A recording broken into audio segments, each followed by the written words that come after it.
Adam Favors, how are you? Wendy Day, I'm well and yourself. It's good seeing I'm you on this awesome. side of this I side of I know. guess this continent, right? I know, right? The side of the ocean. Yeah, So I gotta thank you. You did the most amazing shit. When I was in Paris, you came to visit yeah, and you said to me, "Hey, leave the evening open because I have a surprise." And you were able to get tickets for us to the hottest show in Paris, which was yeah, Kanye. yeah, yeah, And you did yeah. it like easily, and you were like, "Yeah, whatever. It's nothing." You did- Dude, oh man, it just dude. it it just it just comes from a lot of times just always treating people cool and never Yes. just that sometimes you make a phone call and the person says, "Yo, you've always been cool to me, so I got you." Yeah, You know. And that's what that it was. was And then and you was there and I was there. So I was like, let's go do this thing. Let's go let's see do what the hype is about. yeah, You know let's what I go mean? remind ourselves why we do what we do, and that's what it was for Yeah. me, like, it was Yo, 20,000 people, like, our section was bouncing. I thought we were I, gonna die. I was blown away. Like I really, if you didn't understand what it was to be a superstar, you really saw that dude is a real superstar. Like, I mean, these people that He's a at this king. point when we saw it, the album had only been out for a week. They knew every song. Like even when the minute the first note hit, they were like on it. And I think what Yeah, makes it even more impressive is the fact because it wasn't somewhere here in the States, but it was in a country that English isn't their first language, and they were like correct. on every every Every word. every every song, every word, every it was just bananas. It was just like, man, I loved like when he stopped the sound and the crowd was just singing. And he yeah, did that for like long stretches. It wasn't just like a bar or two. It was like, when we yeah. first got there, we first got there right as he took the stage, which was our But timing was amazing. it was so funny because remember as we were walking to go to the seats, we were like, man, it's kind of desolate in here. I wonder how many people really like show Yeah. because remember it was like nobody in the halls. We were just like walking through the halls like Yes. security after school or whatever like that. As Yes. soon as the music hit, you heard that roar. And then when we went and found the seats, we were like, It was yo, this is packed. crazy. This is Yes. crazy. Yes, But it was incredible. It reminded me why I do what I do, but it mhm. also taught me something that I have shared with every single client that I have. Anthem songs are it. The crowd Yes. went nuts to everything, but the anthem songs were the ones where they were bouncing and had the energy. And I'm Like sure that even when they're alone, they're the ones they react to. like that one song that's like, oh, it's one that one. And then I was thinking, I'm like, where have I heard this song? Where have I heard this song? Where have I heard this song? And like my kids are huge WWE fans. So it's a Mm. wrestler by the name of Seth Rollins that comes out, and that's his intro.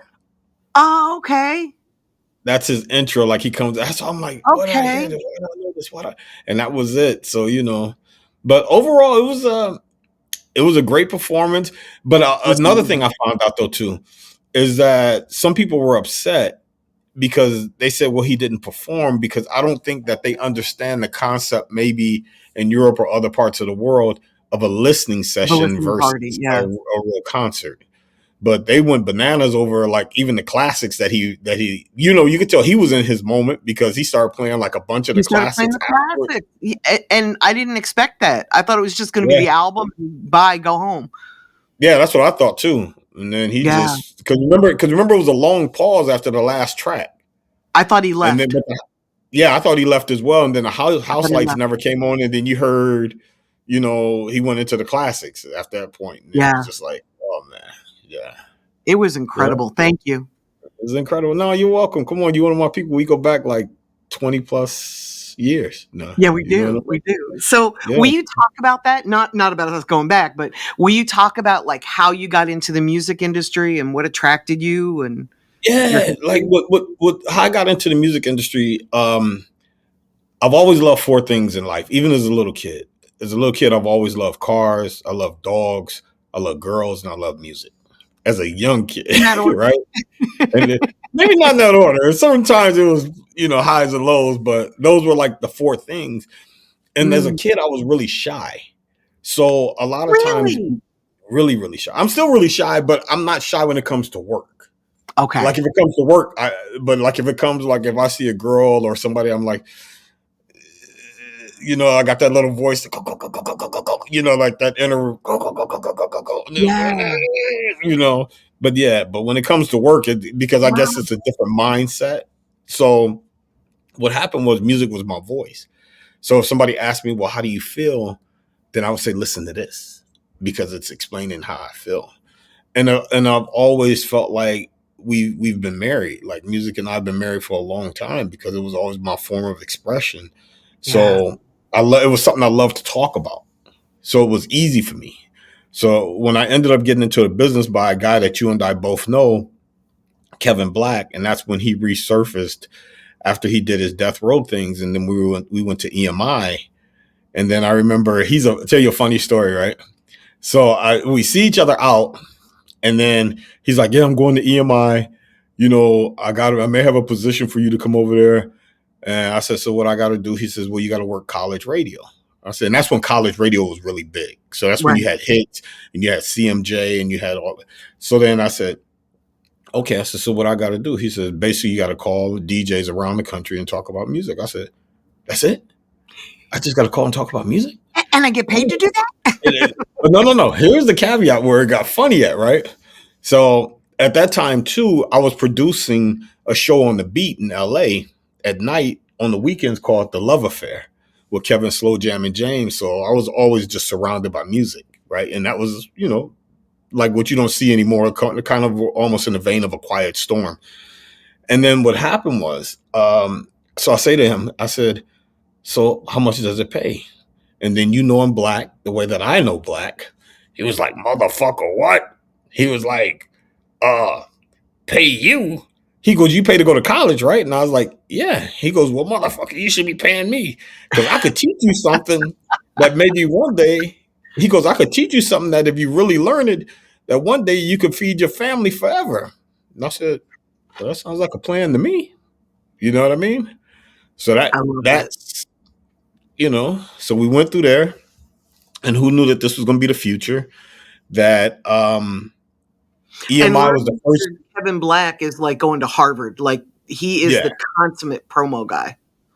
exactly. And but then the craziest thing about it was, who knew that this would be what we see now? That just happened in the last 2 weeks. That Right. EMI was the first major label to fold. Because remember, prior to that, you would have never thought that it would have folded. Oh, funny story I got to tell you real quick. So the first project I ended up working was the Hey AZ. I had the Hey AZ, D'Angelo's Brown Sugar album, and Wow. it was a group called the Boogie Monsters. I remember So the we Boogie had Monsters. underground and that underground group. So worked that through the college scene. And when I was coming back from the Grammys this year, I was flying back into New York, and AZ was on my flight. And I was just like, "Dude, you don't even understand. When I first got in the music business, you were the first artist I really had to work with the Hey AZ." And he was like, "Word." And then, we just like chopped it up for a minute. That's He was like, so "Man, cool. some of them stickers are still around." And this, like, so it was like a, full circle Those were moment for me. Like I'm just like, yeah, I was like, dude. And he was and the thing that made it even better is because he was so cool. Like he was cool, and we took like a picture because you and I both know that sometimes running into these guys, they could be like, "Ugh, why did I even stop you? Why did I even, you know what I mean?" yeah. But he was like super cool. So that was definitely a Oh, moment. So I then love that. when EMI folded, we ended up getting picked up by Virgin. So we ended up going to Virgin. There, each label I learned a lot. That I ever worked for. I learned at And they're all Virgin. We went so there. different. Yeah, and we They're had all so and different. and at that point we had the Gangstar Mass Appeal. So definitely worked that. Did the Loonies. That was during the time when the Loonies had the I Got Five I on it, got and that whole 5 new on it. tribe and Yep. that whole new tribe era was popping. Janet Jackson's Velvet Rope. Scarface's The Diary. So yeah, so I, worked through all that. But by that time, Black was working out a situation with Shaq, Shaq O'Neal, when Right. he did the Twism project, and then we ended up going to A&M. So it was like a Twism A&M thing. And then over there, the way that the deal was structured is because they didn't actually have a promo department. And then we came in and we worked like everything that they had versus, Shaq's thing. So we had to, that's when Corrupt had just left Death Row. And I think maybe because of Black, he really felt more comfortable coming to A&M. So that's when Yeah. we did Black he did investor. the double CD of the Corruption album, where Mm. one side was East Coast based, the other side was West Coast West based. Coast So based. Yep. classic album, classic. Yeah. Then we had Ice Cube's The Players Club. That's when the Yay Yay, you know what I mean? We be clubbing. We Hmm. made history with that one because that was the first song to ever come out and debut number one on I think Gavin at the time. It might have been Gavin, but it did well and hit the charts. So we had that. We had Barry White's Show You Right. You know what I mean? So it's so funny because I remember meeting when he would come to the office, and this was back in the days when people would leave voicemail messages on their phones. So then you had everybody in the office like, "Hey, can you?" He was super cool, super nice guy. That people were like, "Yo, can you leave a voicemail message? Can you do my voice?" Hey, this is Barry White You're right now. right. You can, you know, Adam is unable to come to the phone right now, so just leave him a message. I guarantee he'll call you back. Show you right. You know That's what so I mean? so, that's so so, funny. it's just like it's crazy. Like I've been blessed, and I think like you would say the same thing. Like I've been blessed to work with people that was incredible. And Yeah. then next thing that happened after that was here it comes again, and that's when the merger happened between A&M Interscope and Geffen. Right. So that's when the label started merging again, and after that, I ended up going over to Warner Brothers, and I was working with a guy by the name of Dwight Bibbs at that time. Hmm. And, so it was Dwight Bibbs, senior VP, and then at that point, the thing I learned about Warner, out of all the labels I ever worked for, Warner was the one I probably say I learned the most at. Now, the Oh, reason being is because I realized if you understand Warner Brothers, you'll understand they're not an urban label at all. at all. At all. They're a pop label. They're a Yeah. rock label. They're a real rock label. They've done well in urban, but that's not their forte. So when we went over there, we really had no records. We had like the group Something for the People. We had some guy, maybe Eric Benet, maybe you've heard of him once or twice or something like that. You Yeah. know what I mean? He didn't put out a couple of records. Yeah. And then they discovered this new artist by the name of Jaheim, Hmm. which was real. He was real cool, and he was coming up because KG of Naughty by Nature had a production deal over there at the time.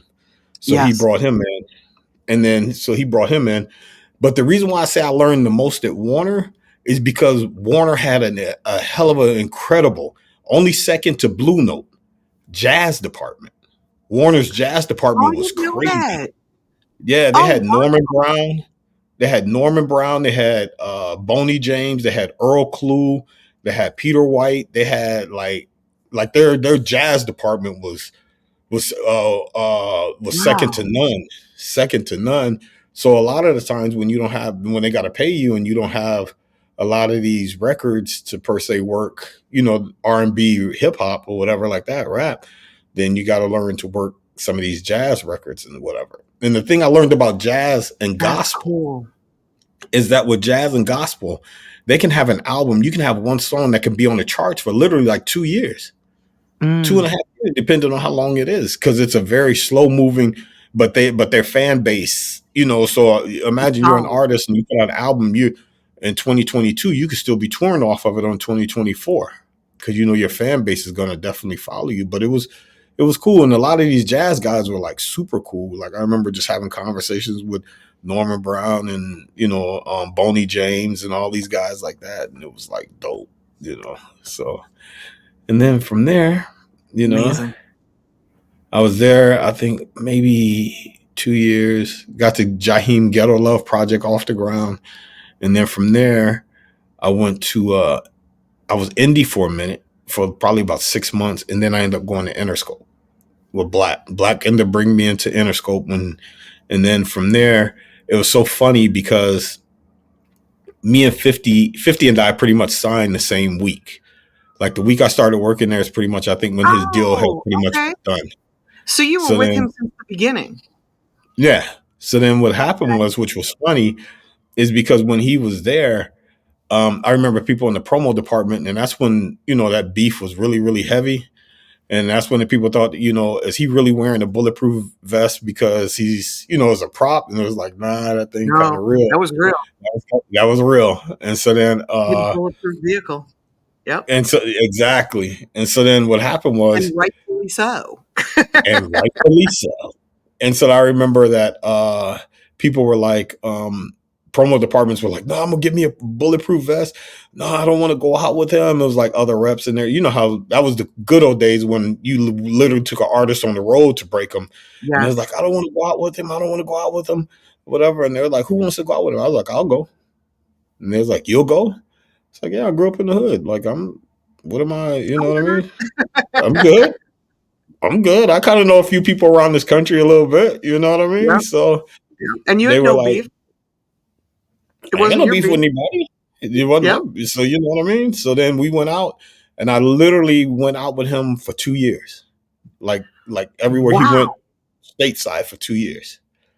2 years Shit. because he's the kind of person, an incredible person, super smart, but he's the kind of person that during that time that if you weren't there, like he didn't want new faces per se. You know what I mean? He wanted Like comfort.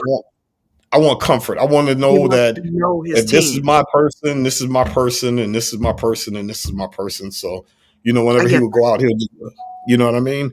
And that. then Hmm. that's what that was. So that was cool. And then, of course at Interscope, that's when I was blessed to be there during the time when they went on the great run. They had everything. They had him, Game, Keisha Cole, Mary J. Blige, like uh the group just slipped my mind for a second. First, I remember the first song that I worked, when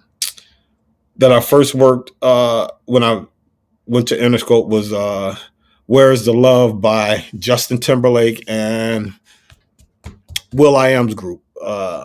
Black Eyed Was Peas. Black Eyed Peas. Hmm. "Where's the Love"? That was the very first record that I worked over there. And Wow. then at that That point took we you just right had into the like pop lane, like right down that yeah. pop. Yeah. Yeah, and I think this one Justin wasn't the Justin that he is now. This mega superstar he was. So he was just like where you could like walk up and talk to him, and he'd be like, "Hey, maybe he had one bodyguard during that time, maybe one." So it was definitely. I've had a hell of a career. You have. So what has been your favorite part? Being on the road, being in the office, interacting with people? Like, is there something that you've done that you're very passionate about? Yeah, I think the passion for me is one. You got to know your passions and you got to know your strengths and weaknesses. My weakness is I'm not a studio dude. I'm not that guy that could go sit in the studio. Same. Like I've been in Drives the me studio. crazy. I've been in the studio with Dre, where he's been like, "Hey, tell Adam, what do you think? What do you hear about this song? What do you I'm like? It sounds the same to me the last 50 times you've played it." You know what I Yeah, mean? I've yeah. been blessed to be in the studio with Pharrell. When the Slim Thug project came out, Mm. already platinum. That was incredible because I was with Slim a lot during that point. So I was always in the studio with them dudes, and I was like, "Oh wow, this is how you work. Okay, this is cool. All right, cool. I'm ready to go home." You know what I mean? I'm Like, I'm the exact same way. I was in the studio when Black Rob made "Whoa," and uh then huh, you know how big that song was. So right. everywhere I heard it, I would just roll my eyes like, "Oh my god, that was like the worst night of my life." You know what I mean? Like, I'm gonna tell you a funny story, right? And if he sees this interview, it's nothing personal. But I was there Uh-oh. when Pharrell was doing Snoop's "Drop It Like It's Hot." Oh shit! Never one of my favorite Snoop records. Never was in the studio in there like this, like the way that you said the face that you made about Black Rob's walls in there, like Yeah, because you hear it over and over and over and over. And Rob didn't I want to remember record I that remember song, so it was a bad memory. so I remember Dre told me one time. He goes, you know what's crazy, Adam? He goes, I can't do what you do. And I said, you know what? I can't do what you do. Yeah, I don't find it interesting for me what you do. So I think that the whole process of going out, meeting people, breaking artists, seeing, establishing relationships is what is the thing that drives me the most. That's what I'm into. So now I'm pretty much spread my wings worldwide now. You yeah. know, And you're a so record breaker, and I am too. We talked about this a little bit in France, that I love working with artists when they're brand new. It's yep, not fun for me anymore. Once For me, I like making the phone calls and I like making the yep, plan. It's not yep, fun anymore when it becomes like just answering the phone. Like the yeah. level that Drake's at, that's not fun for me. Yeah, because I mean, and the funny part about it is, I think that at that point when they're coming into it, like you were just saying, is the time when you have to establish your relationship with them. That it may be, and then you hear, like I've heard several times. I had, like, a couple of bosses was like, I feel like you're too close to these artists or whatever like that, and they'll always turn on you and this, that, and the other. But I'm like, at the end of the day, human nature is human nature. If you're riding around doing promo and you guys are in the same car or the same van and you're riding for like 4 or 5 hours, it becomes personal, because guess what Yeah, happens is, if they're getting that phone call of a family situation, they can't be like, "Oh, can you step out of the car for a minute while we," exactly. so you kind of like build this trust thing, you know what I Yeah. mean? That you just be like, And that's what you hear, irreplaceable. what you hear, you don't like. I tell people at the end of the day, I don't hear you. If you ain't talking to me, I don't pay attention to like the shit that you Same, talk about, 'cause I never. same. Because I don't It's not care. my business. I don't care. It's Yeah, not my business. yeah, But yeah. for them to have that level of comfort to realize, like, look, I can talk around this person, and it's not something that I'm ever worry about coming back or getting the TMZ or somebody going to, okay, like, it doesn't matter to me. You know what I mean? And that's what it That's is. So really, you become personal. The relationship becomes personal. You know what I yes. mean? I think At the certain. also being out on the road is very traumatic. Like we become trauma bonded when we go out on like promo tours or even tours as a whole, because there's so much going on. You've got life stuff coming at you, you've got business stuff coming at you, you've got relationship coming at you, because no spouse in the world wants you to be out on the road for any length of time. They get Yeah. very uncomfortable and you So you become hear, trauma. especially if they got kids and you got Especially situations kids, coming. yes. So what And if you're happens the is, breadwinner, because all your bills yeah, have to be paid, you gotta make sure the rent or the mortgage is paid if you're out on the road for 45 days or 60 days.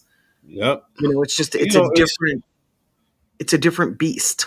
it's it's definitely a different beast. And I tell a lot of people that is not built for everybody. Not everybody can go out on the road. A lot of people will tell you, "Yeah, I want to go out on the road," and then you give them 2 weeks out there, and they're like, "Oh God, Oh, no. I want to go home." Like, like Yeah. dudes that do tours, like really do tours. Like Fifth just did this tour where he did hit over like, I forget how many countries it was. I think it was like 28 countries, and You went the with him, show. right? Yeah, so I was on part of the dates with him, like overseas dates. And when I came back from Mhm. Europe this summer, I jumped on a couple of the West Coast. I did the West Coast run with them or whatever like that. But it's crazy because this is a tour that started, I think, July 18th and didn't end till December 22nd or something like that. Wow, That's a holy long run cow. for a That is tour. a long run. So And he was able to do that? and he was able to do it, and He's then special. he's doing 3 4 shows a week. So you know what Yeah. I mean? And then there's a guy by the name of Big Bob. Do you know Big Bob? Like No, security. no. Bob has been with everybody. Bob's been with, from Whitney Houston to Beyonce to Ariana Grande. But I knew Bob from back in the days from the Up and Smoke tours Mm, and the anger management tours. But when I look at guys like him, and I'm like, man, like this dude is, like you was just saying, like he's out on the road like 6 months out of the year sometime. You know what it's I special. mean? He's a It's special special. person. And a lot of people I see, they be like, I'm ready to go home. And you got to be like, well, Dude, home we've been on is, the road 3 days. You can't go home yet. you can't go home yet. You know what I mean? We And planned it's this. different because you got to remember too. At the time, think about it. At the time, we're on call times too. What's lobby time? You know what I mean? What time is call time to be here? What time is there? Because the artist should be the last person getting in the car at the time. So you got to automatically be like, yeah, you know. And some people have oversleep too hard. They oversleep, so you got to be like, you got to adjust your system, or hopefully get a roommate that's opposite of you that gets up early in the morning to make sure that you're up to get Right. to the bus or whatever like that. Because I've seen a lot of people get sent home. They're like, hey, your train ticket or your plane ticket is waiting for you. You know Yeah, what I or your mean? bus ticket. We're Or your taking you to bus ticket. Greyhound. Yeah, Yeah, you know what I mean. And that's crazy. But I yeah. love what I do. I love what I do. I don't complain about it. It's it's like a fireman. Somebody that you go inhale some smoke and you're gonna get wet. It comes with the territory. It So does. But at the end of the day, you get to save some folks. and at the end of the day, you get to save some folks. You know, and that's it. So, are there some things that a new artist can do today? And I have to preface this by saying to you, I'm a huge fan of promo tours. We Hmm. still put all of my clients out on the road. I think digital is where it's at. I think content is king. I Right. think all of that matters. But I also feel like getting up close and personal with the fans, like seeing, feeling, touching the artist That's where really you. matters. To me, I think that's still the grassroots, as they say, where the rubber meets the road. That's Yeah, where it really, really, really, really, really matters more than anything. agreed. Because if promo, think about something for a second, right? If promo tours didn't work, why do you have like people that are running for political office having campaign rallies? They're Exactly. shaking hands. They're out. That's a They're promo tour. kissing babies. They're Yes, it is. they're out. That is a promo tour. It's They're very out much a saying, promo "Look, tour. vote for me." This or that or that or this and that. That's a promo. You can't get away from it. Like at You the end of the cannot. day, that you take a picture with somebody, that picture is goes 1,000 places. Especially when they have a great interaction with you. Guess what you've hired now? You've hired another spokesperson, an unpaid spokesperson Yes. for you that says, "Oh, For I your met whole Wendy career. Day. Oh, I met Adam Favors. Oh my God, they were so nice. They were so They were cool." so cool. You, Yeah. I asked them. I told them that my little brother or somebody in my family loved them more than me, and I asked them would they say hello to them over the phone, and I called them and they said hello. They FaceTime with them. People don't understand these 2 or 3 minutes are Is priceless. everything. It's It's priceless to everything. people. Yes. But the fact that you're able to say it and you're able to do this for them, and then Yes. like the thing that gets me right now, like I tell a lot of artists say, "Oh, here's the one. This is the one. Oh, when I get on, I'm gonna do whatever you tell me to do. I'm gonna be so busy in the gym and so busy in the studio that you gonna have to pull me out. You ain't gonna never whatever you tell me to do, I'm gonna do." People like, you know how many times I done heard this shit? Like, all Yeah. right, cool, we gonna see. We gonna see. Yeah. They're a month in. You start setting them up interviews. Oh, I was a little late. Well, I understand because uh uh uh uh The well, excuses. The excuses. Yep. the excuses start to come. Then it's like, well, I always wanted to be on radio. So now you're on radio and you're doing interviews. Hey Wendy, how long do I gotta be here? How long do we gotta do this shit? Yeah. Who made this shit so early? Why are we Yeah. doing it this time of the day? Yeah. Oh man. Maybe because it's called the morning show. Maybe it's the highest rated show. Maybe they're syndicated. Maybe there's Yeah. something that uh, but Maybe you need to be doing this. maybe you need to be doing, maybe, and I already and have a career. arguments, I already have and, a career. I don't need to be here. and the thing, and my biggest argument with some of these artists is like exactly what you just said. I just said, well, so I look at them and I hit them with the Scooby Doo look. Like, "Woo." I said, Yeah. so let me ask you a question. Did this industry choose you or did you choose it? I said, because I don't ever remember this industry going out recruiting anybody. Mm-mm. Usually the talent comes to them or the person who Yeah. comes to them. I've never seen the And beg industry say, for it. you know what I mean? Please make me famous. Yeah, can you please make me? Can you please change my life? You know what I Yeah. mean? But I've never seen this. I said, so you chose this. This is what comes with it. At the end of the day, I could understand you arguing, being upset if I'm not here with you. Guess what? If you got an 8 o'clock morning show, guess what time I gotta be up? I gotta be up by 6:30 to make sure that you're up in enough time so we can leave to not be late. Exactly.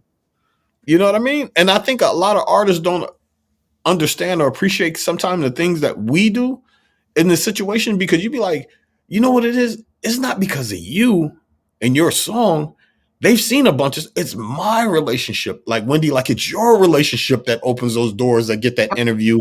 That, oh, Wendy, oh, you my people. Oh, yeah, I got you. I got you. I got you. I'll look out for them.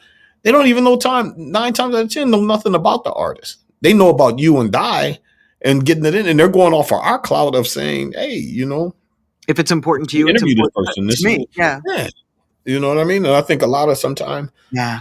but the biggest thing I would tell an artist, three things I always tell artists, and this may sound crazy. I tell an artist, one, always make sure that you have somebody around you that will always be honest with you. Mm, Always. great Even advice. if the fact that if you were selling shoes or water on the corner, they would still be your people. They're not in it just because of what you got going on now. But also realize that this person is so down with you that they won't lie to you. Because you know as well as I do, fame is a hell of a drug that sometimes artists drink this and Oof. this, and you got people telling you that you're the greatest thing a person. You need somebody to be your kryptonite, somebody to grab you by your cape sometime and be like, that last little move you did was kind of like assholish. And you Yeah. know that they're saying it because when the rest of the world is telling you how great you are and that you can fly, yeah, you can fly to the moon. Yeah, you could. And then you got this person that's standing there next to you that's going to tell you, if you jump off that building, you're going to die, right? I don't care what the hell they're telling you. I If don't you know jump off I don't that know what they're building, telling you, but that's you that's get that's fucked not a up. cape you got on. That's really a towel tied around your neck from the hotel. That's not a cape. Exactly. That's funny. It's a towel. That's not a You're towel. That's a towel. You're gonna die. So look, they're telling you to hike. So gonna die. you need somebody with you that's going to always be honest with you, that you loyalty, love, trust, that you may not like what they're saying, but you respect what they're saying because you know they're not telling you nothing wrong. Right. Two, other thing I tell artists is prepare for the moment when you're not hot.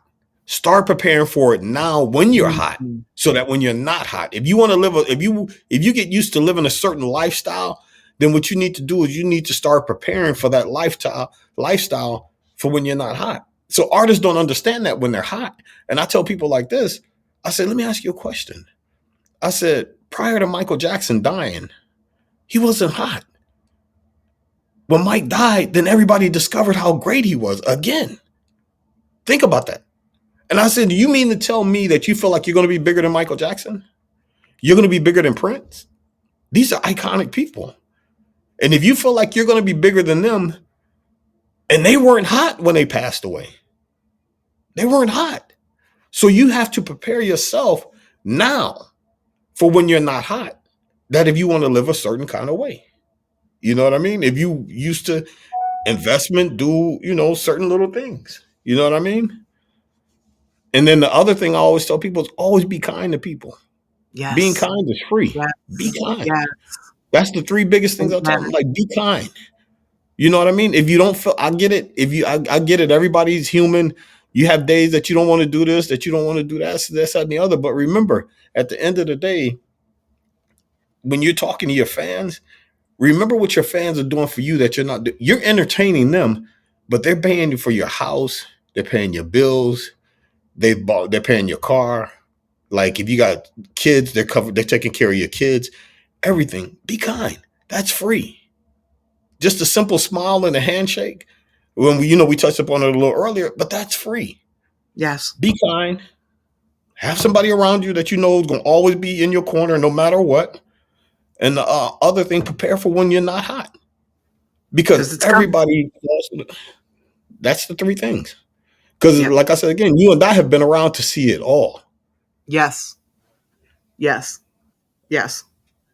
So you mentioned Prince and Michael Jackson, and it spurred a thought. Do you think in today's music industry we can still have superstars that large? I think the closest that we have right now that large. So yes and no, but I think that in that era, they they spawned that. They were creating those type of superstars, the Luthers, the Madonnas, the Whitneys, the you know what I mean? Like there was an investment that you're gonna be big. This is what we're looking at right now. I feel like you have to have some of that old school. Like when I look at like a Taylor Swift, she's that. Bruno Mars, Right. he's that. When you look at a Beyonce, she's that. Uh Beyonce, Bruno, take maybe Ariana Grande, but Billie Definitely. Eilish. Uh Can we do that in 2024? Because everything's so fractured. It's I, so hard to market somebody so that everybody knows who they are. I feel like I feel like the way that we can do it now, I feel like what happened is, and I'm not sure if you and I spoke. I think we spoke about it a little bit when we were in France. Is that before the music business has become corporate, right? So it's about number crunchers and deadlines and books. So, but if you're a creative person, I can't tell a creative person that, well, I need this album in. You know, I tell you in October, can we start your album? You say, yeah, I need your album in by Valentine's Day, February 14th. Well, usually back in the days, it wasn't no, it was like, well, can you possibly have it in the first quarter, maybe early second quarter? So they didn't give you a deadline date. They actually gave you like maybe a time frame Like a because a flex. lot of artists, yeah, because then what happens is, you know, as well as I do, a lot of artists sometimes they're usually recording all the time, or they're, you know, a creative person is always maybe recording a little something that half finishing songs, got songs half finished. So the deadline that you give them, but then also like if you're a writer or whatever like that, and those that really, there is a thing called writer's block where it happens, where they just feel like nothing creative is coming up. And nobody says that writer's block is for a day. It could be a day, it could be a week, it could be a month, it could be longer than that. It could be a year. You know, Yeah. it could be a year. So you can't tell a creative person, I'm putting you on the clock that had this project out. And I think that that's what's happened now in the business. Like when you turn around, you look at like what happened. I think you were out of the country when it happened. Because was I out? Yeah, I was out of the country too. I was still gone. That 40% cut that Universal made. That's crazy. But yet and still they'll tell you these streaming, oh my God, we're streaming this, that, and the other, and that, and the other. And you'd be like, that's why you look at an artist like a Taylor. Oh, I'm sorry, and I forgot the name, Adele. Adele was one Oh, of the right, other right, right. artists that so when you look at these artists like this, when they realize and they understand the science of the game, where they're like, nah, you know, when my project drops, there's no streaming. You have to go out and get the physical copies, you know? And let me tell you a funny little story about Taylor, right? That I heard, I got insight on. That every artist that signed Universal needs to thank her. They need to send her fruit baskets, Christmas gifts, whatever like that. And this is why I look at the person that she is. Because when she re-signed her deal with Universal, right, she was free to go. She re-signed her deal with Universal and her clause of her contract after going through everything with Scooter Braun and all the whole Giant situation and all that situation. What she did was, after a certain amount of time, she gets her masters back. But she made it and she wrote in her contract that every artist signed to Universal within that Universal UMG family also gets their masters back after a certain amount of time. Mm, So at the end of the day, she could have amazing. just been about self, but she was about the whole Not- artistry of an Yeah. artist. So it's artists that are going to probably end up getting their masters back that didn't even know that she's the reason Don't why even you're getting know. them back. Yeah. And That's then awesome. the crazy part is, this not like Universal's going to tell you. You know what I mean? They're not going to tell you that you can come get them. You're going to just wonder, hey, have I been here long enough that I can get them? They'll be like, oh, yeah, we didn't think you wanted them back. You didn't ask for it. Exactly. You know You what I mean? know? You didn't ask for it, but yeah, you have the right for them. And she did that. And so, you know what I mean? And a lot of people really didn't understand, you know? So that's what, I you love know, that. it's crazy. But going back to what you said, like, I feel like now it's a game where they're chasing numbers versus talent. So they figure, well, chase the numbers far Agreed. enough, and hopefully there'll be some talent that'll wash out through it. But what they're not understanding is, and being that these people aren't musical people such as ourselves or whatever like that, and they're business people, and they're looking at it. They're number What they're not crunchers. understand what they're not understanding is that in this business, there's more one hit wonders than there are actually more successful, established career Yes, artists. because they're Because looking at you the can numbers. yeah, just look because they're looking at because Numbers don't tell imagine you career trajectory. They tell you what's hot right now. yeah. So imagine you're an artist and you're like Bobby McFerrin. Don't worry, be happy. Be happy. Nobody knows him. Nobody knows him for any other song that he's done beyond that one. Not that he was ever a one hit wonder, because it was weird because He's got a great body of work. I heard he has a great body of work, but that's his standout. That's his standout song that he's done. You know what I mean? So you turn around, you look at and then when you go into the rap world, look how many rappers that we know of have had big records. Big records, not albums, big records. There's a difference. You want to hear something crazy? As big as he is, and he's been running the game for about the last 12 years, Drake, I don't think he's put out a classic album yet. He's put out classic singles. He hasn't put out a classic album. Right. He hasn't put out a classic album where you like, he hasn't put out that Kanye. He hasn't put out that Kanye late registration or college dropout. Right. But he's a streaming. He hasn't put out that. Huh? He's a streaming baby. So ever since Drake was out, it's always been streaming, which is the singles marketplace. Right. In fairness. It's got to be hard for him to think album when he knows his music's going to end up on playlists. Right. But imagine if he took the mindset and said, and go back, let's just say he took the mindset to go back 20 years ago. He's like, I'm gonna imagine that now my competition is the Jay-Z's, the 50 Cents, the Eminems, all these guys, the Kanye's, like one of the best think about something, one of the best rivalries and that ever happened in the music business was Kanye versus 50 Cent when they were dropping the albums. When that album dropped, yes. That was everywhere. That was on Billboard magazines. That was on TV. That was, what I mean? That cared. The fans actually cared. Yes. Yeah. So it was team Kanye, team 50. You know what I mean? 50, it was like, and I still remember the magazine where it would look like a face off between the two of them when they were just standing. You know what I mean? So, but that was, the people were involved in it. You know what I mean? It was like the fans were involved, and like you said, there was like the big thing that moved a lot of units when you look at and you do stuff like that. Yes. And you hit the campaign trail. Yes. And one of the things that being with 50, like it's so crazy, Wendy, because this man has been in it, and he's in a position now where he doesn't have to do a lot of the stuff that he does. No, he doesn't. And the craziest part is he still has that same hunger from 2002, 2003 that he does now. Yes. You know what I mean? Like, it's like crazy. Like, I see him after the show, while we're on tour, after the tour, he's doing meet and greets in the venue. Like, he had a meet and greet. I think we were in Paris. It might have been the UK. He had 200 people. Wow. He sat there and met with every person. Took pictures with 200 people. Yeah. That's love. I'm like, this is a dude that could have just been like, good night. Thank you for coming out. You know what I mean? Thank you for coming out. Elvis left the building. Yep.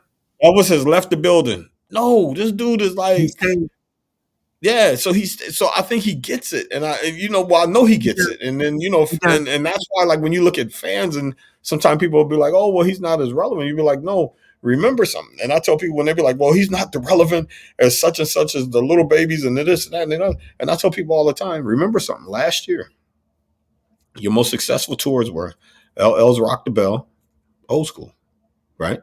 Mm-hmm. Beyonce, okay, that's B. Taylor Swift, that's her. 50 Cent. Mm-hmm. Tours that didn't come out. Little Baby didn't come out. All this so-called deemed hot. Oh, and Drake's tour was the hot one. Yeah. Drake and 21. So those Yeah. 5. So But then you everybody say else is everything still else that selling try, tickets. people were like, they're not selling tickets. We can't Exactly. buy it. We can't. So you'd be like, this is a man that's out there with a show that's 20 years old with another Mm, technically old school artist, Busta Rhymes, opening up for him, and an R&B singer, Jeremiah. But they're selling out everywhere they go. yeah. People like talent. People want a good show. People want to feel like they got their money's worth. They're not sitting up here trying to look at like different artists walking across the stage like they're panthers in a cage.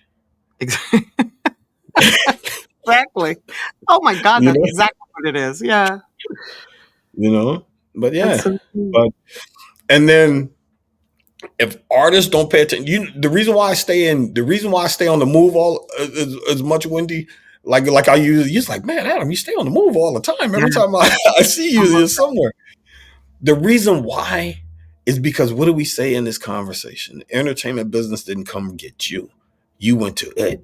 So for Yeah. me, I got to go out and discover what's new. I Yes. have to figure out what's happening, what's going on, what's new. And when I tell you, Wendy, that this wave of this Afrobeats thing that is coming, You're loving it.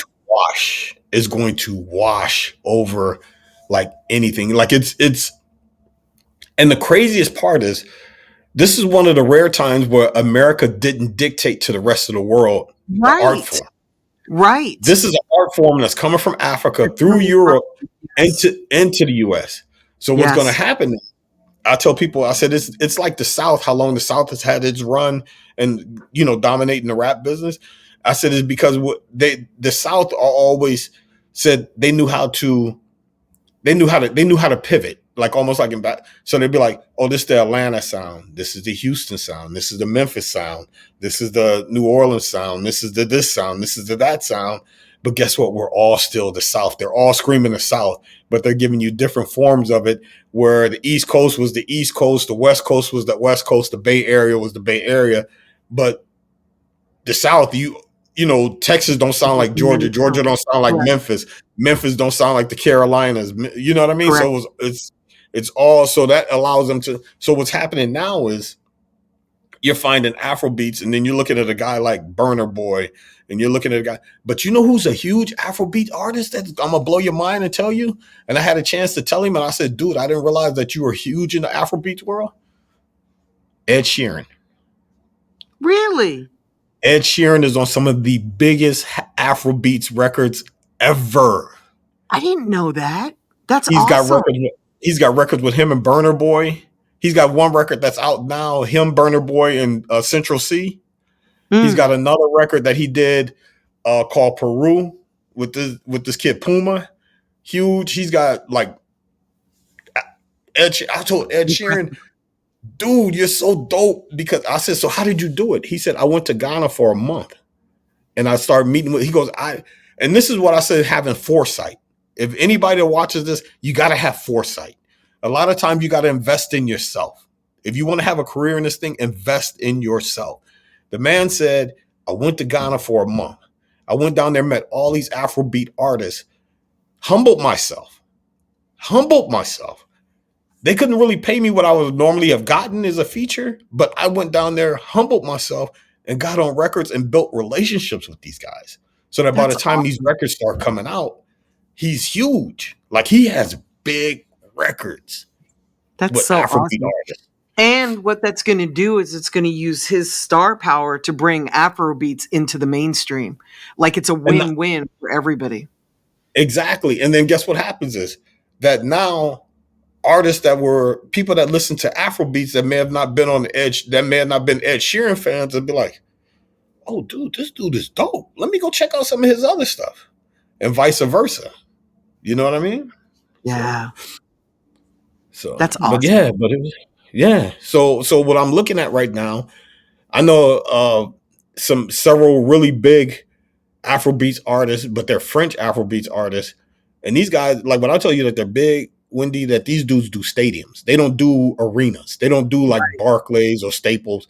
Like they're doing arenas, like 80,000 seaters, Right. 90,000 seaters. Wembley. Yeah. Yeah. These dudes, that's all they do is stadiums. You know what I mean? And these guys are Mhm. like huge, but a lot of them are French or whatever like that. But the thing is about them is they're humble enough where they say that, yes, we're big over here, but we want to get into the American market because the American market is still the dream that a lot of these It artists want is. to get into. It is So what because they it's so will big. do, they'll humble themselves and they'll be like the one song that I was telling you about, that DJ Ferris has on the song. Mhm. It's Tory Lanez, Afro B. It's a huge artist out of France right now by the name of Daju and this girl named Anne Marie. And only thing Daju asked to get on the record for, he just said, "I just want to be in the video." He didn't ask for any money. He didn't ask for any Smart. because he said my publishing is going to come to me, my royalties will come to me. I Smart. just want to be in the video because what I want is I know that this record's going to be promoted in the States, which is going to build He my wants to be platform. recognized, and it gives him content because he can chop it up. That point, that point there, I that's love what it. it is, and that's why like sometimes when I look at artists and I was explaining to people when we were overseas, and they were saying, "Well, how come American artists cost so much sometimes?" And I said, "Because let me break this down to you." I said, "You're a new artist. You got a buzz record that's coming." I said, "Maybe you're charging 10 to 25,000 for a show, right? These are weekend gigs that they're running around. Am I kind of correct with the numbers? You could do Yep. 10 to 25,000, right?" I said, "So Yep. you're doing 4 shows a week. So you figure Thursday, Friday, Saturday, Sunday, you're making 100 grand in the weekend. So now as the song moves up the charts, now you're maybe getting 50. So now you're making in the neighborhood of 200 grand. Yeah, 200 grand in the weekend. So maybe you're making somewhere in the neighborhood. We'll just easily say, let's just say you're making 800 grand in a month, In a a month. month, in a month, because you're performing every weekend. You're doing the circuit. You're running, right?" I told them, I said, "So the song goes up, your bank account's going up, everything's going up." They're like, "Yeah." I said, "So now, as you're just starting to break in other parts of the world, and for those that are listening, London is not Europe. London is not Europe. It is, but it's not. They don't consider London a part of. Uh, they consider London America's cousin, so they feel like a song should break in London. It's I not. love You don't get the recognition until you start breaking in countries like France, Germany, Belgium, Italy, anywhere else besides London. Then that's when they'll look at you a little bit different. But so when you turn around and you look at it, and I told them, I said, well, they'll be like, well, we're only going to pay them like 10,000. I said, well, because nobody really knows them here like that. So we got to do the promotion to build. So you go back to an artist, you say, look, I can get you a 10-day run. 10-day run you're gonna probably walk away with about 100 grand. They're like, what? But I'm making 800 over here. But I'm making 800. What? Exactly. Why I need to But go over there? long-term vision. You got to have long-term vision. You got to understand that. Remember when we talked about when you're not hot? Yes. So remember, Yes. a lot of times when you're not hot here in the States, because they don't see you overseas or around the rest of the world on a regular, you tend to still have a little fire still left over there Yes. that you can still get over And you there and can make a do a little bit lot of more things. money. Yes. You can make some money doing shows and features and shows. So you may start it off with 100 grand, maybe. You may come home with about 2, maybe 3. But at the end of the day, guess what you're doing? It's like you said, You're laying the foundation. long term. You're laying the foundation Yes. that, like smart kid, right? I was talking to somebody in Belgium when I was there, and he was telling me about this artist in Spain. Dude is big in Spain, rap artist, big, big, big, big. Shows me a video. Guess who's on the video? LNE Chopper. Really?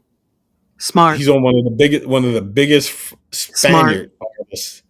Smart. Yeah, right. He So I gets look it. at it, I said, oh wow, this is crazy. So then I say to him, I said, what happened? So I called my man Ron Stu over here at Warner. I said, yo, you know your man Chopper is doing this thing. He said, yeah. He said, what happened was, he wanted to do this push and he wanted to go out and he just started reaching out to these guys. He said he's got songs with artists from the UK. He's got songs with what the guy I told you about in Spain. He's got songs with Brilliant. artists from Germany. So what he's doing, the kid is smart enough to start branding himself Yes. worldwide. Yes. It's a worldwide thing. Because remember something, if you got Spotify and you got Apple Music, it doesn't say just US. It No. has a worldwide. So Yes. these people that are around the It world has are a listening reach. to your music. Why Yes. not go get that Why not audience? go get it? Yeah. Go get it. They're waiting for you. Yep. You And know, you're not leaving money on the table. you're not leaving money on the table. So that's my thing right now. I'm just out here. I'm finding, I've found a production team that's in Belgium. Right after I saw you, I met this production team. Nice. Awesome. Hunger. Awesome. I'm like I was like I will sign you guys. I will represent you guys. Let's make this happen. They're happy Good. with it. I'm like, I'll let, Good. because at They're the like end of the that. day, as producers, thank you.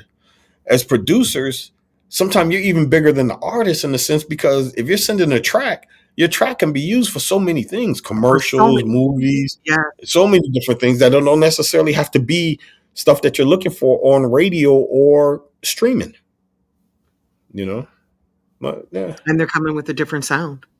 And they're coming with a different sound, and they're coming with the definitely, because for them, like even with that whole Afrobeat sound, for them, they're like, we do this like this, because a lot of them, a lot of the and this, Wendy, a lot of black people that are in Europe have direct correlation to Africa, so they're like, Yes. yeah, my parents they're either first or second generation or whatever, that they're Yeah. to the continent, so that they're like, yeah, and they're getting that music or whatever like that. But yeah, Exactly. so. So how important are relationships? And I'd Well, like to point out that this interview is happening because of relationship. yeah, relationships are the most important thing. Relationships are invaluable and priceless. They're Yes. priceless. Like relationships in general, life relationships, business relationships. You know what I mean? Just relationships in general. Kanye tickets got us because of relationships. Relationship. It was a Yep. phone I couldn't call. have done Hey, that. I couldn't have done that. I could never you have know, landed Kanye tickets. so but it was Yep. like, I think you could have. I think that you made a phone call or two. You got some things in the bags that you could have did. Yeah, but I wouldn't have. Yeah. One of my regrets, and probably my only regret, because I'm not somebody that has regrets, is that Right. I never really cultivated relationships the way that I should have in the music Hmm. industry, because I was always a disruptor. I was always sort of Hmm. like anti major label and pro independent. So I never really cultivated the relationships that I should have, because I never thought I would last this long. I thought that I You know, would help a bunch of rappers and then go do something else. you know what I always what I look at and my outlook is, like, it's so funny, like in this business I've met so many people where I felt like didn't have an identity unless for the company that they work for. Like they'll be Mm, like, "Hi, I'm Jake Def Jam," mm. or "Hi, I'm I'm Big Earl Underscore, I'm Bob Warner Atlantic. Brothers."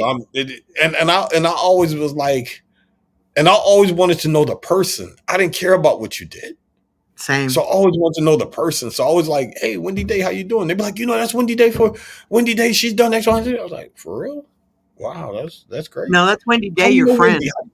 How do you know? How do you know Wendy? That's the homie. Like I know her Mhm. as the homie. Like I'm not. I didn't ask for a background check when we became cool. If I like you, I like you. If I don't, I don't. That's what it is. That's just the simplicity of the Same. things with me. So then when people Same. say, "Well, did you know that such and such?" Who, him or her? Yeah, that's just been the homie. I just knew him as the homie. Like I knew what they kind of did, but I didn't. It didn't matter to me why I needed to know them, and Yeah. that's why I think that if you have those type of relationships where you just be like, "Hey, what's up? You know, what's going on?" Like it's so funny that I remember it's program directors now that are people that are in positions now that a program director said, I always remember you. I said, why you remember me? He said, because you were always nice to me whenever you came by the station. I remember when you would take people to go eat. They said you would take people to go eat, and I would be only on the air at 1 o'clock in the mornings on Saturday night, Sunday mornings. And I remember you would take because of course everybody caters to the 5 o'clock every day drop, the Funk Flexes of the world, Yeah. the DJ Envy's of the world, and all the rest of Yeah. these other people. The stars. And they said, that. So then when you would come in, and then whenever you would come in and you would take people to go eat, and I'll be like, all right, cool, I'm getting ready to leave. And you'd be like, no, you're not coming. And I'll be like, and they'll be like, is it cool? And I'll be like, yeah, I don't care. Yeah. Like, Yeah. Come and they on. will come. They said, you didn't treat me any different than you treated anybody else. Exactly. Like if I called you, you answered my calls. If you have promo stuff, you sent me promo stuff. Like you treated me, you called to see how I was. You called and asked me to play your record. You treated me like you treated everybody else. I said, well, I don't know how any other place to treat you. Right. I don't. I just know how to treat you one kind of way. Like me, Rare. In the 20 plus years that you and I have been knowing each other, we've always had the same energy, no matter what. Yes. Like I don't know how to be different. I can only be me, and that's it. Blessing. Yeah. You know what I mean? And I think that a lot of times people look at you like, not you and I per se, but they look at you and be like, well, what can you do for me? Well, what position are you in? You'd be like, positions change all the time. People get fired every day. As we saw last week. There's a lot of people out here that gonna be calling some people, and people are gonna be like, tell them I'll call them back. Or, Exactly. I'm not taking their call. I'm not taking that call. Exactly. So Adam, what builds you? Like what?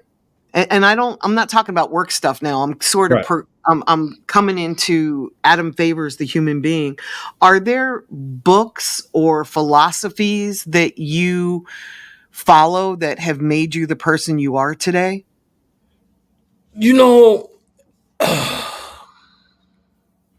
I think it's life. I think this road of life and the people that you run across in this road and this thing called life that impact you. You know what I mean? Like I remember my grandmother.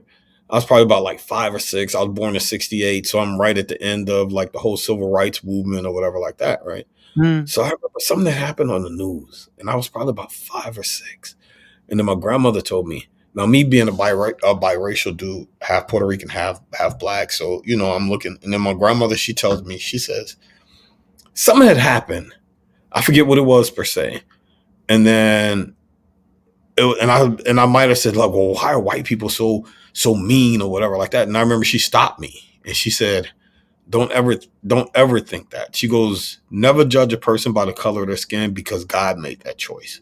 She said, judge them by their character. She goes, because this whole time that you may be sitting up here disliking somebody that doesn't look like you or have your background, and this could be the person that could really want to help you, whereas somebody that looks like you and from your background mean you no good. So always judge them by that character. So that's how I've always lived my life since she's told me that. As I judge a person by character. Like I had some friends, getting a little personal story right now. Like I had a really, really, really, really good friend of mine that had an addiction problem that was on heroin, right? And if you've ever been around a heroin addict, like there's sometimes they can go left. I would lead a dude at my pad. You know what I mean? He'd be crashed out. I come check on him, whatever. Everything was good.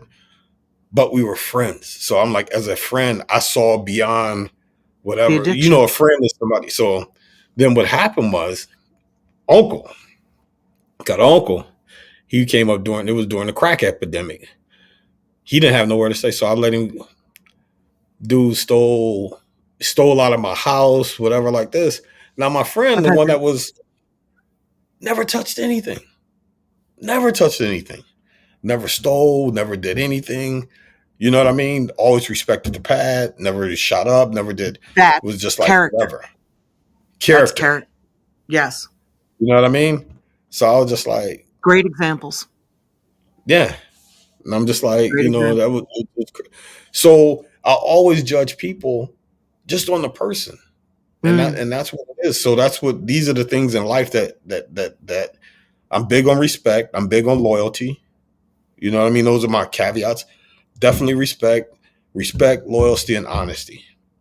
That's it. Don't lie to me. I can take it no matter what, good, bad, or I will respect you more for the honesty. yes. Honesty because I feel Yes. like you respect me. To Exactly. be honest, It means somebody loves you enough to tell you the truth. or just even like you enough to tell you the truth. Because Or that. I tell people this. I'm honest with you because of the simple fact of these reasons here. If you're my person, like Wendy, you're my people. I'm gonna always be honest with you because if you're my people, good news, bad news, or indifferent, I'm gonna always tell you because I want you to always be like, well, at least I may not have liked the situation, but at least he was honest. But if I Right. don't like you and you're not my people, what the fuck am I lying to you for? I don't care about how you feel I don't anyway. care how you I'm feel gonna be anyway. honest with you Right. then. Right. Right. You know what I mean? So if you Makes go through perfect life sense. and you start looking at it from that aspect of it, then you start realizing that do you know how hard it is to remember a lie that you've told that you done built this whole wall up on, and then you got Yes. to go back and That's you actually know, why I don't lie, because my and then memory sucks. here here's the crazy part, right? Because we're in the business that we're in, you learn to be a good listener because who's some of the best artists because artists will be like when there's something that they don't want to do, they'll be like, well, you never told me about this X, Y, and Z. Or for something that they want to do, they'll be like, remember you said that I could. So you learn to listen. You have to, there's a difference between hearing and listening. You have to Big listen. difference. You have to listen to what they're saying And comprehend and and understand. comprehend what they're saying. Mhm. Mhm. And then that way it's funny. So you go through life and you listen, not just hear, but listen to when a person's talking to you. You'll find out Yeah. a lot because guess what happens is I find out that people a lot of times, if you listen to what they say, will tell you their intentions or what they have going on because it'll slip out. And it may be that one little word that you may hear that you be like, wait, hold on. What did you say? What did you say? Oh, nothing. I just you be like, okay. If you gonna act like you didn't say it, I'm gonna act like I didn't hear it. But no, I heard it You because heard you it. said Yeah, it. You know. exactly. Yeah, people will So, always tell you. We just have to not only have to hear it, but accept it. Like sometimes ex- people will tell me who they are, and because I want them to be different, I'll be like, "Oh, he didn't really mean that." Like I'll make an excuse, and then I'll get burned because I made an and, excuse instead of yeah. hearing. So so at that point, who are you mad at Exactly. for this person being who he said he was, or for you Wanting something different. wanting something different? Exactly. I Been have in a one couple of more relationships. question for you, and you've been really generous with your time. Thank you. No worries, no worries. But I would love to talk about artist teams, and you've Mm-hmm. seen good teams and you've seen bad teams. You've been on good teams, you've been on bad teams. What should an artist look for? And I'm talking more about newer artists. What should Mm-hmm. they look for? Who should they bring around them? Can you talk a little bit about that? Yeah, what you should look for somebody that has that team effort.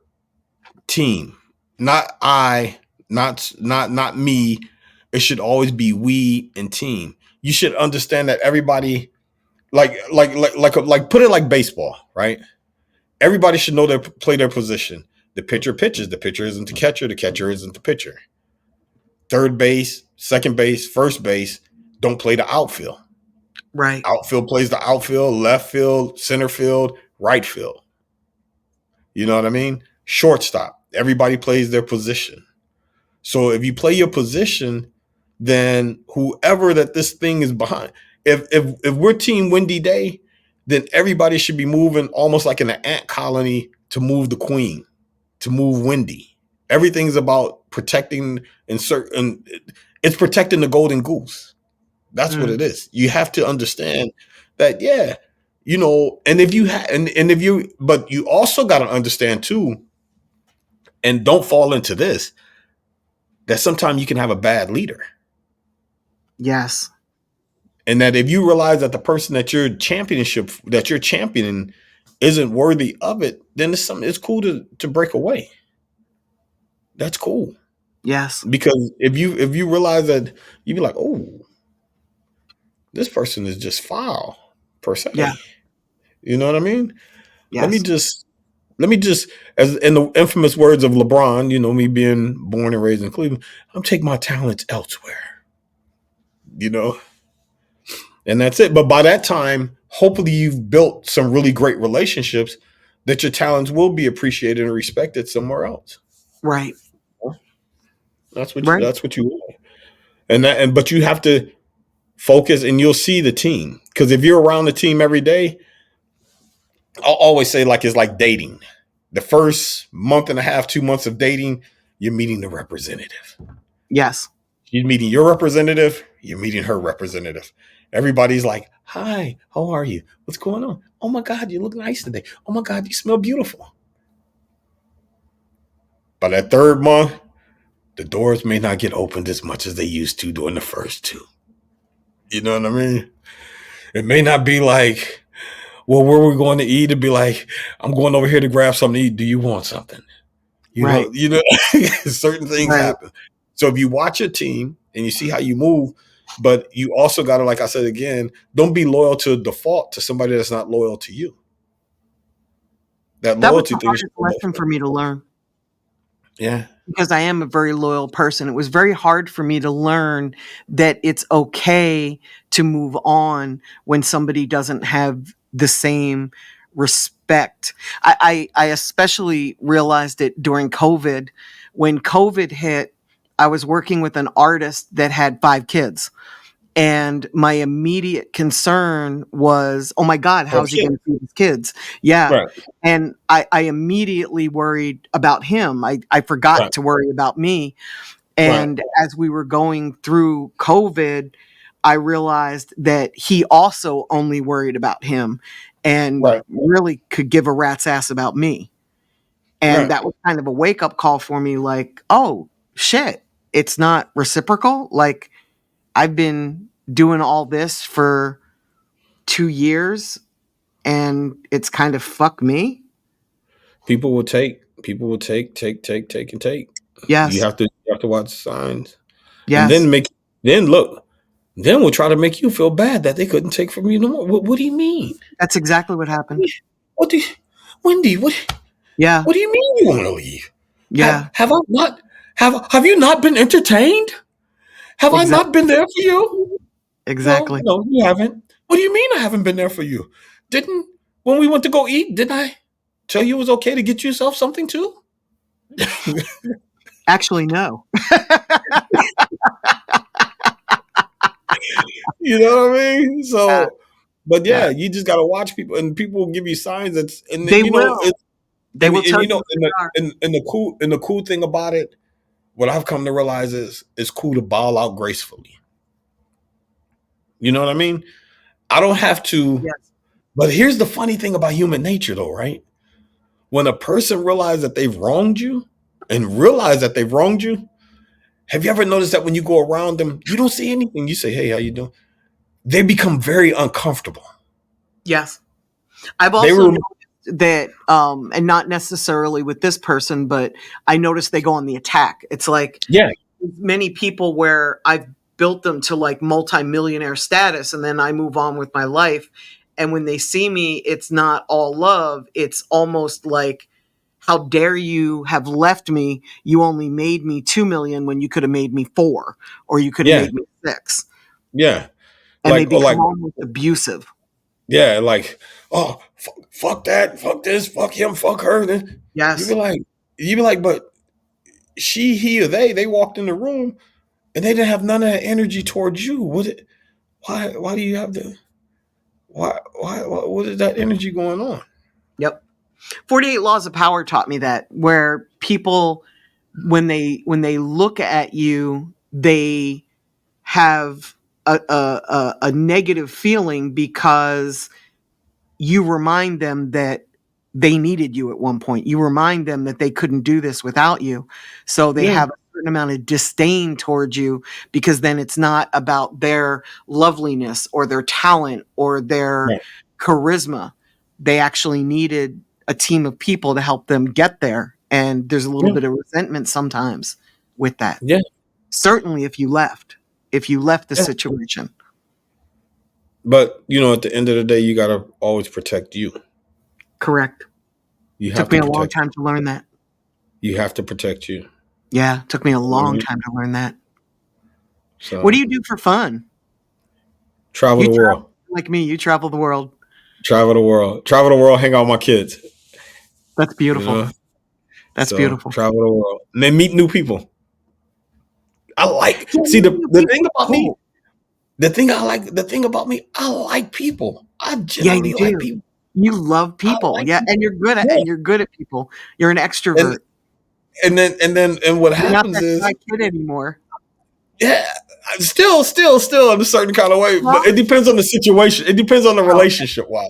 okay. Because it depends on the relationship wise, like how we're gonna start. If it's something that is getting ready to be romantically, like yes, I'm gonna be like But if it's just any other kind of, but the thing is because I feel like I love to learn.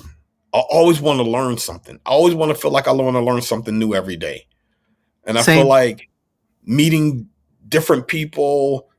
And if you take an interest in people, people will show you a lot of times. Like think about it, right?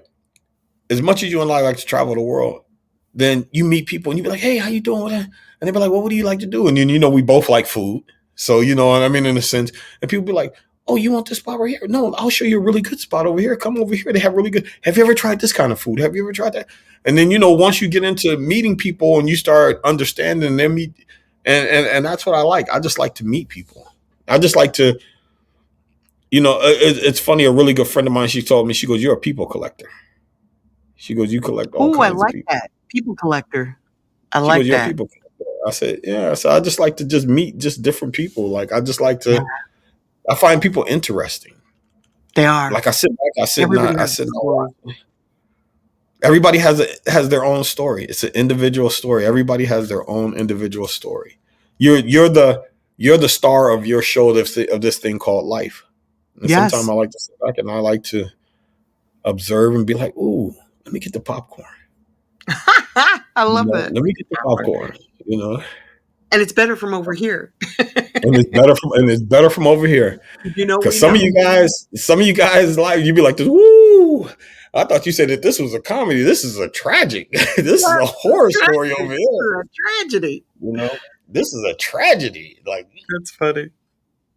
you know, this is even dark. This isn't even dark humor. This is ooh. You know, That's funny. yeah. But Machiavellian. that's it. But yeah, I figure there's 100 and I think they said there's 192, 95 nations in the world. Mm, So I feel like it's my job to at least visit about 193 of them. I love that. What's your favorite place? Portugal. Really? Oh, I need to go to Portugal. Portugal. I need to go. Lisbon is incredible. But you know what? You know what's my two favorite my two it's three. Let me give you my three. Okay, give me your three. Portugal is one. Okay. Havana, Cuba is two. Wow. Okay. Mexico City is three. Wow. Okay. Do you speak Spanish? Yeah, I speak Spanish. But Okay. here's why though. It's not because of the speaking Spanish. When I went to Mexico City, we had decided it was only two things we wanted to do. One was go to the Basilica de Guadalupe, right? And Okay. then two was to go to the pyramids that are in Mexico City, Right. right? Wendy, I found out so much. Remember, I told you I love to learn. I found Yes. out that Mexico City is the most populated city in the Western Hemisphere, 50 million people. 50 million. Mm. It's 2 miles higher in altitude than Denver, I which did is not know that. crazy. Yeah. Yeah. It's basically built up on a lake and a volcano. So Wow. it's crazy. And then when we went to the pyramids, come to find out that even though a lot of people give the Aztecs credit for a lot of the pyramids and stuff, when the Aztecs came to Mexico City, the pyramids had already been there 1,500 years prior to them getting there. Oh, I didn't know that. See the things you learn when you hit the streets? Yeah. Yeah. You know, when you get out and start talking to people? Yeah, that's What cool. happened. What I loved about Cuba, when I went to Cuba, you're in a time warp because it's still 1959 when you look at when you look at the buildings and stuff. Yes. But some of the most prideful, not pride in a bad way, but like pride in we're Cuban, like, you know what I mean? Yeah. Know their history, know everything that's going on in the world outside around them. And yet and still people don't realize is like if I were to ask you, what do you think is probably the most literate place or country in the world when it comes to literacy? I don't know. Is it Cuba? Cuba. Cuba boasts a 99% literacy rate. That's beautiful. 99%. That means, so for people that may look at this and not really understand, that means that damn near every person can read and write. Yeah. That Havana's, that Fidel's dream said that we may be a small island nation, but we're going to have the best athletes. We'll have the best. We'll be great in arts. We'll be great in science, and we'll be great in education. And that was his goal. That he went and so they have. If you ever talk to people and people tell you that Cuba has some of the best doctors in the world, they'll have some of the best athletes in the world. They have one of the best educational systems in the world. It was crazy. Like when I went over there and they know their history. Yeah. You know, and then Lisbon, watch, put it to you this way. When you go, see, we're speaking it into fruition. When you go, you're going to tell me how you're going to tell me why I like it so much. Right. It's on my list. It's incredible. That's awesome. People are nice. People are super nice. You don't feel threatened if you're out 2-3 o'clock in the morning. You don't feel like, oh shit, I'm about to be robbed. You don't feel like, you know what I mean? It's just an incredible place. It's a beautiful city. People are beautiful. It's dope. It's dope. That's so cool. Yeah. My favorite is Ghana. I love Ghana. I didn't go to Ghana yet. I want to go to Ghana. I'd like to retire there. When you mentioned Ed Sheeran and Ghana, like I smiled inside. That's how much I like Ghana. Yeah. I really enjoy Accra. I've been to Kumasi. I've been to a small city called Tafo, which is like a tribe. It was kind of cool being there because they had never seen, well, the older folks did, but the younger folks had never seen a white person before. So people were coming up and touching my skin. Were they like this? Yeah. Yeah, it was really cool. You know. It was really cool. They just want to see, like, does it feel the same? So they were like this. Did they touch? Were they touching your hair? No, surprisingly, they didn't. Yeah, surprisingly, they didn't. Oh wow! Yeah. And of course, Paris. I go to Paris once a year. I've been to Paris twice. But you know what's so crazy? As many times that we've been there on that side of the world at the same time, it's usually going in passing. Yeah. Well, where are you at? I'm leaving to go to Paris. I'm leaving to go to London on Thursday. Yeah, that happened on Thursday. November last year. Yeah, I was in Paris. You were in London, and then we passed each other. I think on the train. Yeah, we passed each other on the train, so it's like crazy. I waved. Yeah, but anybody that watches this, and I will tell you, especially if you're a person of color, get a passport, travel the world. You'll see it's it'll change your perspective on life. Yes. It will really change your perspective on life. And it's not as expensive as you think. It's really not. A lot of times, if you catch a flight and if you book it in enough time in advance, that same flight you would take to maybe almost fly to Vegas or LA or somewhere else, it literally will cost you maybe $50 more. Maybe $50 more. And the most expensive part to me that I find the most expensive part about Europe and traveling abroad is usually the airline ticket. Agreed. Because the food is cheap And you come back, and Wendy and I were talking about this. You come back feeling like so much healthier. The food is so much better. The water tastes so much. Wouldn't you Yes, agree? Like the food, you just hands down. like chicken wings. Chicken wings look like this, not like this. Right, You know what I mean? right. There's no Like growth it's hormones. There's no antibiotics. It's natural. yeah, it's all natural. Like you'll feel like you're gonna feel it. Your body will feel better. You'll feel better. You'll feel like you're sleeping better. It's just different. It's just different. Yes, And you may go and meet a new friend. You know what I mean? Somebody new. exactly, exactly. And I meet people in the most random places, man. I Me got too. a dude I met when I was in Sicily. I met him at a restaurant. He was the waiter at the restaurant. We just exchanged information because we just got into a great conversation. Hey, he was just like, yeah. All right, here you got WhatsApp. Yeah, I got WhatsApp. All right, here go my number. Let's stay in touch. I love So that. you know, that's how it normally happens. That's how it normally happens. To be honest, that's the secret of it. You got Yeah, WhatsApp? Yeah, I got WhatsApp. All right, cool. Let's do this. You know. that's awesome. Yep. So, my dear, anything else? No, I love you. Thank you so much for I doing love you this. back. No doubt, no doubt, no doubt. It's always a pleasure. Thank you, Adam. You're You're awesome. very welcome, Wendy. Thank you for having me. You're great. Okay. I'll see you soon. Okay. Okay. Peace. Bye, love.